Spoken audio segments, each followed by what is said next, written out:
Hey everyone, thanks for watching one with me.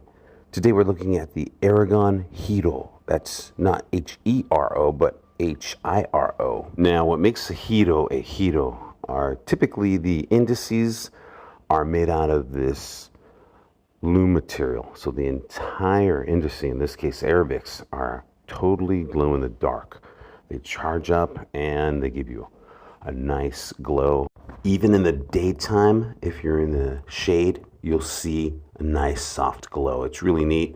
I was out hiking with my daughter and she's like, "Dad, that watch is even glowing now." And I was like, whoa. The other unique thing about this watch release was Aragon released it without a bracelet or a strap. That way you'd have a really good price and then you could pick from whichever category you like.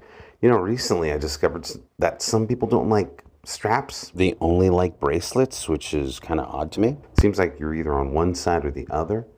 With this watch, I decided to pick a strap that had that oyster flex sort of look.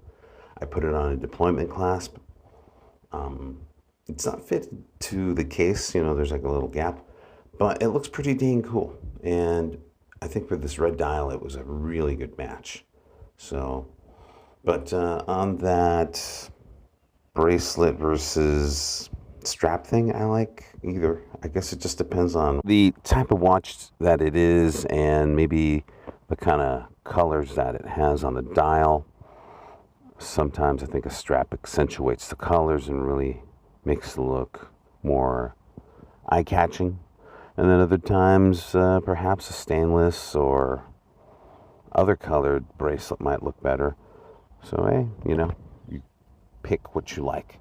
So, anyways, getting back to the watch, this is a biggin. The case size on this watch is 50 millimeters. Lug tip to lug tip, we're looking at 56 millimeters. Case thickness on this watch is 15 millimeters.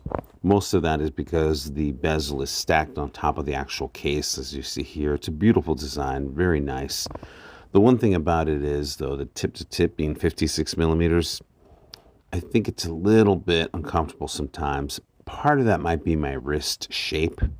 You know, we all have a little bit, you know, some differences in our wrist shape, so that might apply to you or might not.